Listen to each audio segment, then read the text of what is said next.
Wakati nikiwa njiani jana usiku kuja huku Masasi,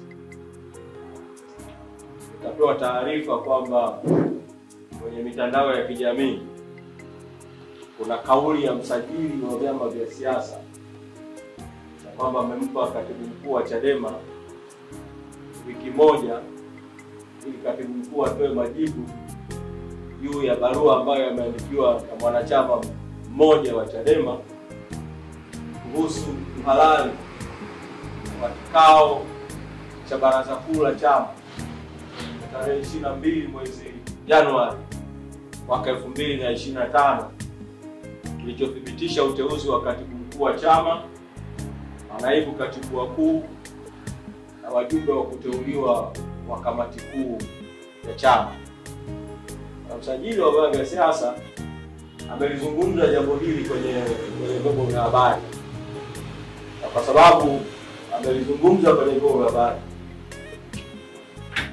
na mimi kwa nafasi yangu ya mtendaji mkuu, kabla hata haijafika hatua ya kuwasilisha majibu kwa maandishi kwake juu ya hayo ambayo ameshaanza kuyazungumzia kwenye vyombo vya habari, nataka niwahakikishie tu wanachadema na Watanzania juu ya hiyo tuhuma ambayo msajili wa vyama vya siasa ameisemea kwenye vyombo vya habari kwamba alisema kwamba tunapaswa tuwe tumepeleka majibu. Chadema inaongozwa kwa mujibu wa katiba. Sisi tunaheshimu sana katiba ya chama, kanuni, maadili na itifaki ya chama. Ibara ya 6.22 ya katiba ya chama inahusu uhalali wa vikao vya chama, na ibara hii ina sehemu mbili juu ya akidi ya vikao. Hapa nitazungumza juu ya hoja ya akidi ya vikao. Sehemu ya kwanza ni ibara ya 6.22A inayotamka maneno yafuatayo: kutahitajika akidi ya 50% ya wajumbe kwenye kikao halali cha ngazi ya kawaida. Alafu 6.22B nazungumza akidi nyingine: lakini vikao halali vya kurekebisha au kubadilisha katiba au vya uchaguzi na sera za chama vitahitaji akidi ya 75%. Kwa kuna akidi za aina mbili katika chama cha Chadema. Kuna akidi ya vikao vya kawaida vya maamuzi na kuna akidi ya vikao vya maamuzi maalum ambayo kwenye katiba yametajwa ni mambo yafuatayo: moja, kama kuna agenda ya kubadilisha katiba ya chama; pili, agenda ya uchaguzi wa chama; tatu, agenda inayohusu kupitisha sera za chama. Kikao cha baraza kuu cha tarehe 22 mwezi Januari mwaka 2025 hakikuwa na agenda ya uchaguzi, kwa sababu nakumbuka na hili nieleza vizuri sana mbele ya baraza kuu. Baada ya kuwa katibu mkuu, nimepokea rufaa juu ya uchaguzi wa wajumbe wa kamati kuu wa kuchaguliwa. Agenda ya uchaguzi ikawa si sehemu ya agenda ya kikao cha baraza kuu cha tarehe 22 mwezi Januari mwaka 2025. Baada ya kuondoa agenda ya uchaguzi, kikao kikaendelea na agenda za kawaida ambazo ni kuthibitisha uteuzi wa katibu mkuu na manaibu wake na kuthibitisha uteuzi wa wajumbe wa kamati kuu waliokuwa wamependekezwa na mwenyekiti. Agenda hizi za kawaida zinaongozwa kwa mujibu wa katiba ibara ya 6.22A kwamba akidi ni 50%. Katika kikao cha baraza kuu cha tarehe 22 mwezi Julai, idadi ya wanachama viongozi waliokuwepo, wajumbe wa baraza kuu ambao walisaini wenyewe, sio tu kwa kuandikiwa majina, bahati njema sana kwenye kikao kile cha baraza kuu kila mjumbe aliandika jina lake kwa mkono wake mwenyewe, cheo chake kwa mkono wake mwenyewe, eneo lake analotoka kwa mkono wake mwenyewe, nambari yake ya simu kwa mkono wake mwenyewe, na akasaini kwa mkono wake mwenyewe. Jumla ya wajumbe 234 sawa na 56.8 walihudhuria baraza kuu, na tunao ushahidi wa mahudhurio yao. Wanataka kuwaambia wanachadema na Watanzania, muwe na amani na muwe na imani. Mchezo huu haramu unaohusisha ofisi ya msajili na baadhi ya watu ndani ya chama, mbinu hizi haramu, nataka muwe na hakika tutadhibiti kama ambavyo tumedhibiti mbinu nyingine haramu ambazo tutakabiliana nazo kama chama.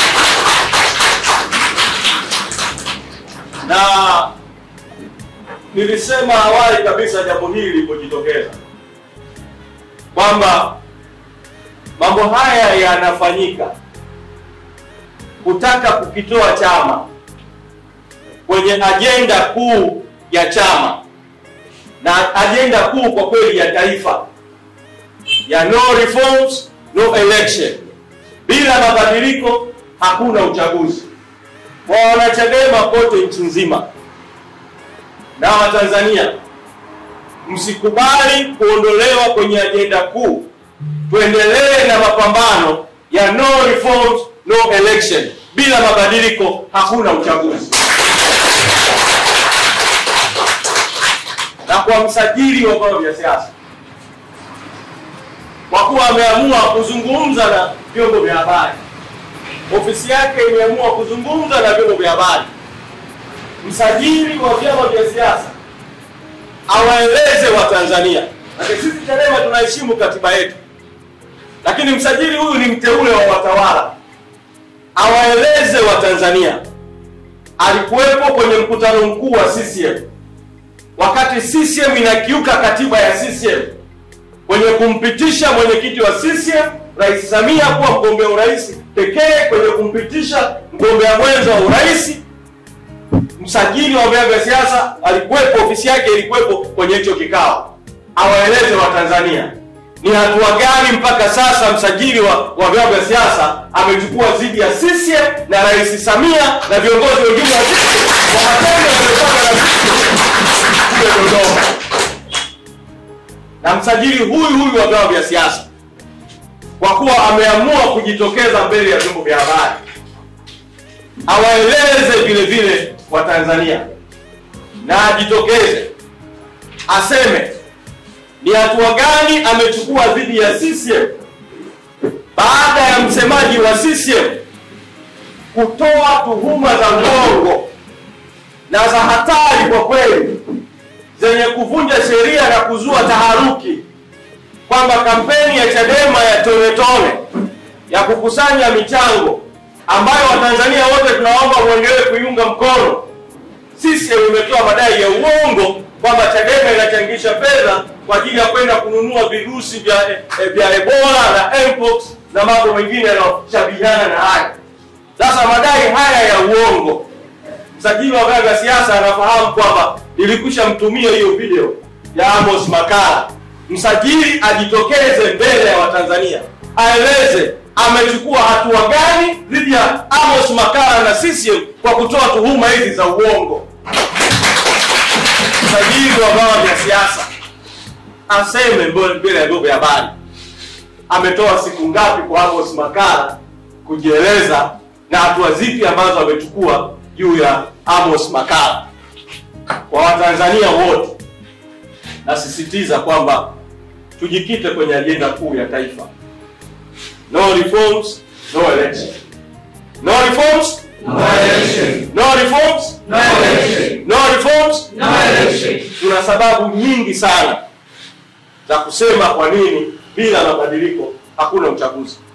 Wakati nazungumza na nyinyi hapa kwenye mafunzo ya ndani, viongozi wengine wakuu wa chama wakiongozwa na mwenyekiti na makamu mwenyekiti wako kwenye mapambano ya jukwaani kupitia mikutano ya hadhara. Na nyinyi sasa wako kanda ya Nyasa, sisi tunakuja kuendesha mafunzo. Maandalizi yataendelea Mapambano haya ya mikutano ya hadhara yatafika vile vile kwenu kanda ya kusini mpaka kieleweke. Na si kanda ya kusini. Tutazunguka kanda zote za nchi hii kuwaunganisha Watanzania kwamba bila mabadiliko hakuna uchaguzi. Madhara ambayo tumekwisha yapata kama taifa kwenye chaguzi za ovyo, uporaji wa demokrasia kwenye uchaguzi wa vijiji na vitongoji 2019, uporaji wa demokrasia kwenye uchafuzi wa mwaka 2020, ubakaji wa demokrasia uliotokea kwenye uchaguzi kinachoitwa uchaguzi wa tarehe 27 Novemba mwaka 2024. Tumesema hali hii imetosha. Tunataka mabadiliko ya kikatiba na ya kisheria na ya kikanuni na ya kiuongozi na ya kiutendaji yatakayohakikisha chaguzi huru na haki katika nchi yetu. No reforms, no election. No reforms, no election. Bila mabadiliko hakuna uchaguzi. Bila mabadiliko hakuna uchaguzi.